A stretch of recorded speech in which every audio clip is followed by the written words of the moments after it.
Today's video was a viewer request, so thanks to YouTuber Monroe, who wanted to learn some additional information on reasons that you may not want to purchase a QUIZNOS franchise. So without further ado, let's look at the top 5 reasons you may not want to buy a QUIZNOS. It's really no secret that QUIZNOS has had a lot of problems. Multiple lawsuits, a flawed business model, SBA loan defaults, massive number of store closures.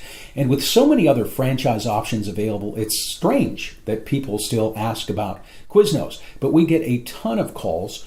And QUIZNOS, of course, they're going to tell you all the good stuff. Let's take a look today at some of the reasons that you may not want to invest in a QUIZNOS franchise. Now, from an investment standpoint, how much it's going to cost you according to their 2017 FDD. The cost to invest in a traditional QUIZNOS restaurant is going to range between about $233,000 to $292,000. Your royalties are going to be about 5% or a little bit lower if you operate restaurants under their incentive or multi-unit plan. More stores you buy, the less royalties you pay. The cost for marketing is going to be 2% of your gross, which is subject also to a reduction under certain circumstances. Now, you're also going to invest in your local marketing co-op, which is going to be determined by your group, and that's based on the number of individuals and different circumstances within your local territory. Now, QUIZNOS has recently dropped their franchise fee down to $10,000. That's in an effort to sweeten the pot, of course, and help recruit new franchisees. And in their defense, they have tried to make a lot of positive changes lately, but in QUIZNOS' case, is it a case of too little, too late? So number one reason you may not want to invest in a QUIZNOS, they don't have an earnings disclosure. Their item 19 in their FDD, which is industry speak for earnings disclosure, is completely blank. So we have no indication whatsoever of how individual stores are doing financially. Now, that's not necessarily a bad thing, and franchise companies have the ability to choose whether they'd like to list their financials or not.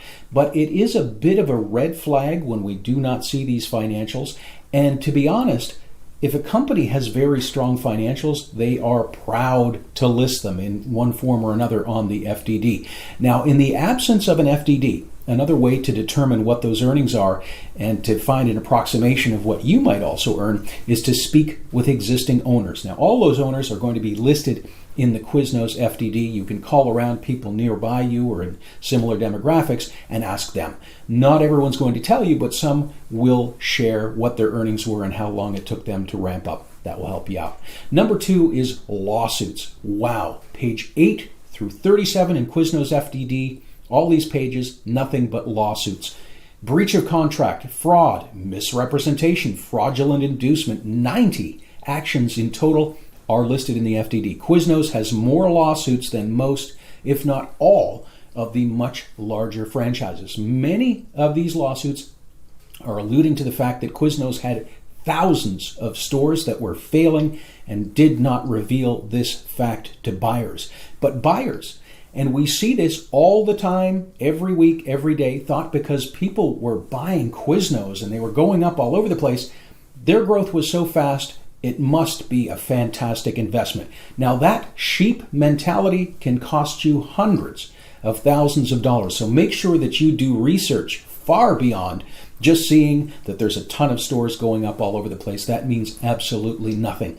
Now, in QUIZNOS' defense, they seem to have greatly reduced the number of lawsuits, so it looks like the worst is over. Let's hope that that trend continues. That brings us to number 3, store closures. Now, when we look at an FDD, we like to see manageable growth. That's an indication that the franchise is growing quickly, but not so quickly that they have lost the ability to support their individual franchisees, which is very important. And that's why industry awards, when we see them like fastest growing franchise, is not necessarily a good thing for you, the buyer. If they're growing so fast, they're selling so many locations, do they still have the ability to support this infrastructure? QUIZNOS, however, has been hemorrhaging stores, losing stores, closing them up for years. At their peak in the early 2000s, QUIZNOS had almost 5,000 stores, maybe even over 5,000 at that point. They closed 2,000 stores during the recession, and item 20 in their latest FDD indicates 442 stores closing in 2014, 333 in 2015, and 172 stores closing in 2016. That's almost 950 stores closed in 3 years. Now, for those of you thinking, great, I'll just buy a Subway. Well, Subway closed almost 350 stores in 2016 as well. Food franchises, ladies and gentlemen, can be a very competitive and very fickle market unless you're in a successful niche. And just because a franchise is visible on every corner does not mean it's a good business for you. Number 4, bankruptcy. Now, for what it's worth, not that long ago, back in 2014, QUIZNOS filed for Chapter 11. They restructured. They came out of bankruptcy, having reduced their debt by almost $400 million. Is that a great thing? Is that a good thing? It is what it is. Number 5, this one's just for fun, the Sponge Monkeys. We love these subs! Subs are $1 off when you bring in a coupon. All things to eat, all your changes. Home only rides up for headlocks. Any coupon box. Beware of paper cuts. The QUIZNOS subs. QUIZNOS. Toasty. I know this was a long time ago, but I couldn't resist bringing it up again. Who approved this? Now, the QUIZNOS marketing campaign was short and sweet, discreetly withdrawn. The spot was created allegedly to draw interest in the 18 to 24-year-old crowd. Now, in my opinion, 18 to 24-year-olds can't afford these QUIZNOS subs that are a fortune.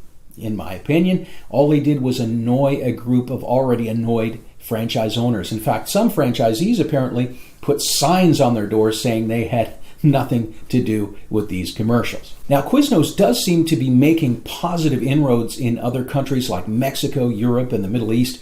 Time is going to tell how that fares for them, but so far, so good. We're looking forward to seeing QUIZNOS' latest FDD here in the U.S.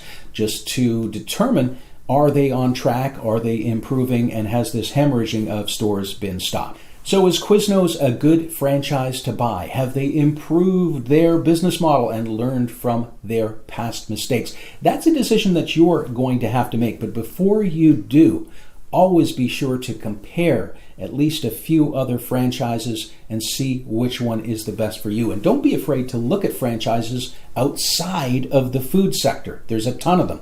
If you'd like a second opinion on any of your franchise choices, our consulting services, they're always free for franchise buyers. Give us a call. Don't forget to like and subscribe and visit our franchise directory. We've got over 600 franchises listed. That link is right above. Thanks for watching.